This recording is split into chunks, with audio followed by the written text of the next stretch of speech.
Sa pag-usbong nga po na makabagong panahon sa boxing ay kasunod nito ang unti-unting pagkawala ng mga malaalamat na boksingerong nagbigay ng napakalaking karangalan sa ating bansa. Pero bagamat may nawawala, may dumadating naman mga bagong henerasyong magpapatuloy ng legasiyang nasimulan ng mga malaalamat nating mga boksingero.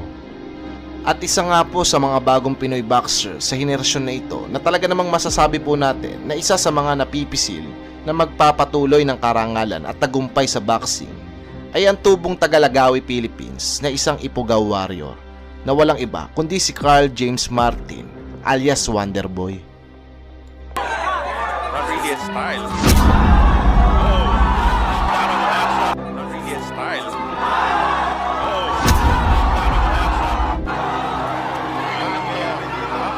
He's in trap. Look at Jim. Barely standing. And a rocket shot. That goes in.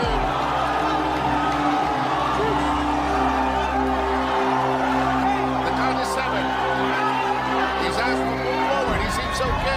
Hinubog ng kultura at kahirapan sa buhay upang maging isang ganap at malakas na boksingero ang Ifugao boxer na ito. Nananatiling undefeated na may 22 na panalo at kumulang na 17 boksingero na ang pinatulog sa ibabaw ng ring na siyang nagsisilbing pundasyon nito upang maikumpara sa dating 3-division world champion, John Riel Casimero. Disyembre ng ika-17, taong 2022, nabigyan nga po ito ng pagkakataon na lumaban sa isang title match sa isang veteranong Thai boxer na si Comrich Nantapech na may kartada noong 31 wins, 22 knockouts at 6 na talo. Isa sa mga kinakatakutan at kilabot na boksingero sa bansang Thailand. Paglalabanan po nila mga master ang bakanting IBF Pan-Pacific Super Bantamweight title. Sa tagpo na ito, ayon sa mga batikang boxing analyst noon, dito daw po masusubok ng husto ang abilidad at kakayahan ng Ifugao boxer na si Carl James Martin. Kumbaga, mapapalaban daw ito ng husto sa Thai boxer na kalaban.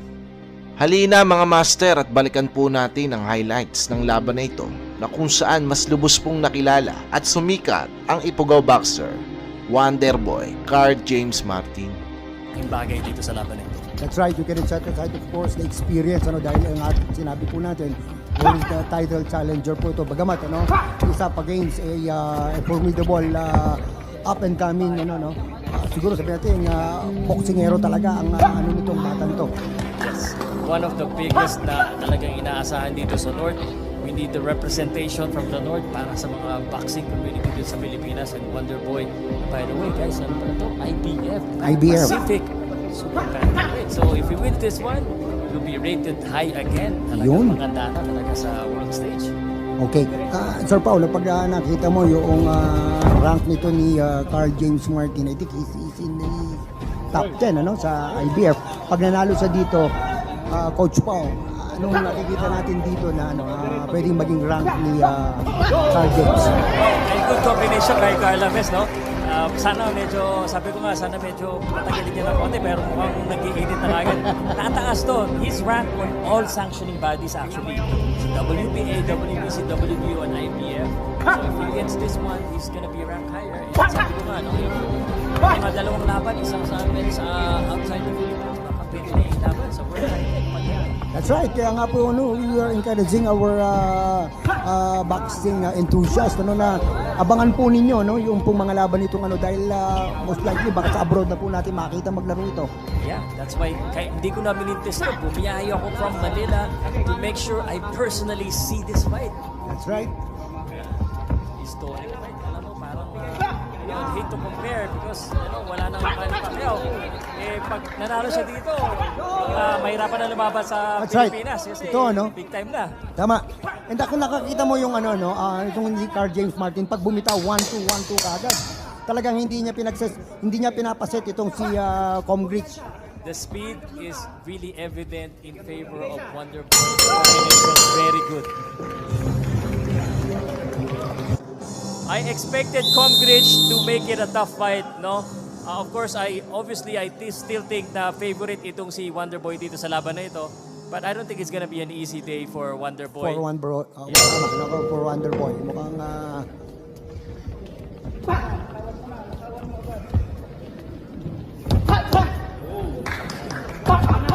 but those ganda, no? combinations. Sunod-sunod, ano? Tandaan.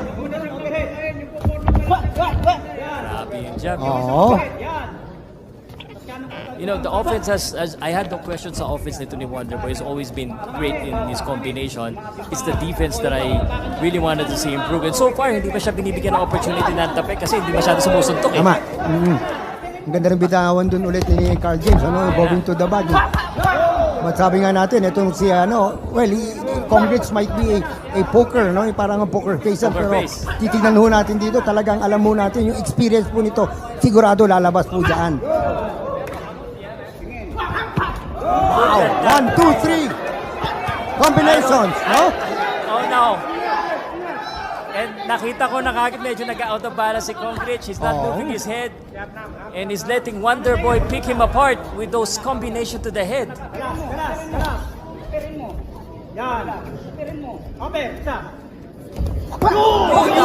Hoy!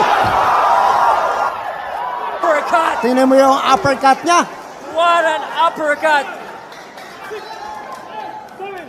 Mukhang may date si Wonderboy. Gusto niya tapusin tapusin kagad ang maaga. uppercut. Man! Parang, Congrats, no? hindi tatagal. Walang depensa eh. Oo.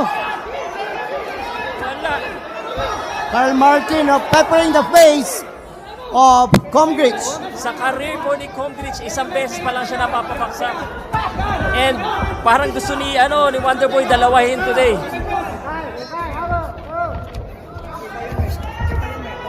Uy, nakatama ng left hook. There you go. That's what I'm talking about. Yung sinasabi mo, Coach Pao kanina, yung defense. The defense. And there you go, the attack now. Ayan, no, nakita natin yung straight doon ni Congrats. In his last fight, I think nakalaban niya, umabot na 12 rounds. The fight before that, natamaan si Wonderboy. He was knocked down.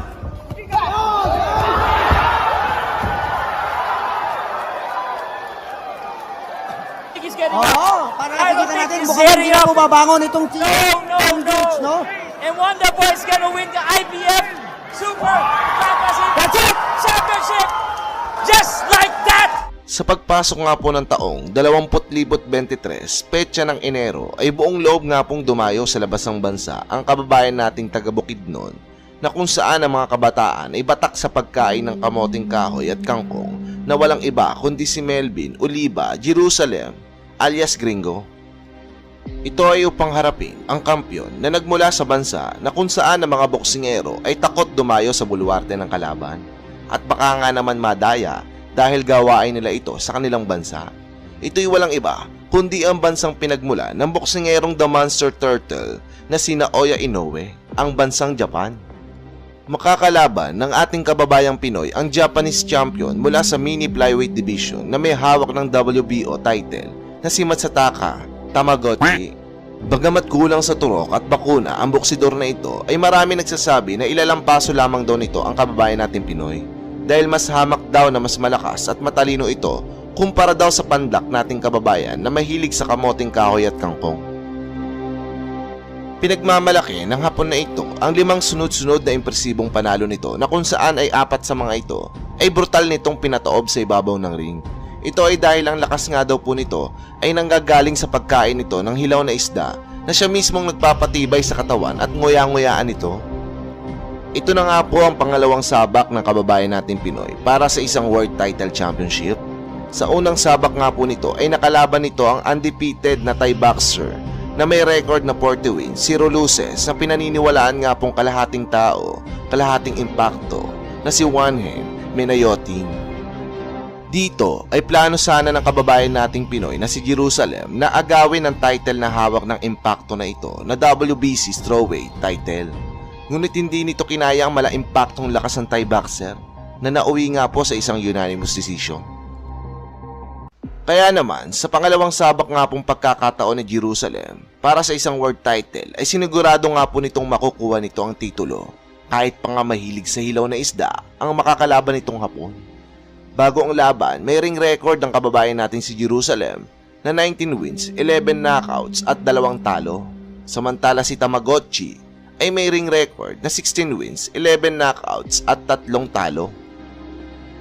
At eto na nga mga idol, sa umpisa ng salpukan ng dalawang manlalaro ay nagkaroon pa ng matinding kapaan sa lakas ng bawat isa. Dito ay tinatansya ng bawat isa kung ano nga ba ang mas mabisang agimat, kamoting kahoy o hilaw na isda nga ba. Talo nga to niya big shoulder eh. Ay pada sata. Relax.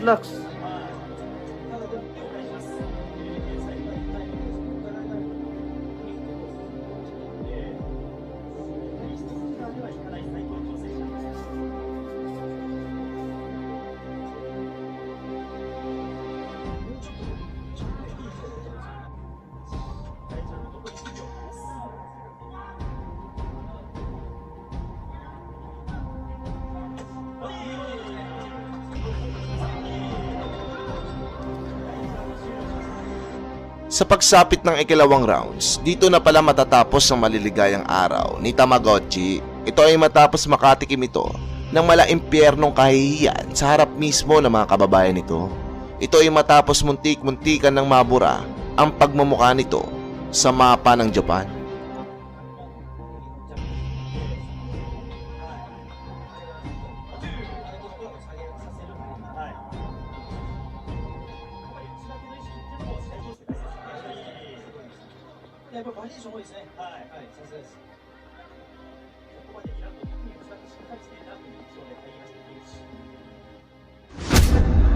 Nice!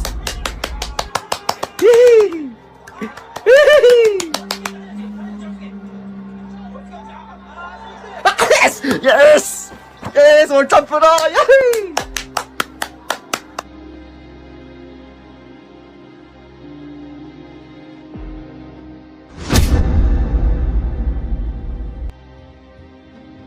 Kitang-kita ng mga kababayan ni Tamagotchi kung papaano nga ba nilamutak ng Pinoy ang pagmamukha nito na dahilan upang ito'y paglamayan sa mismong teritoryo nito.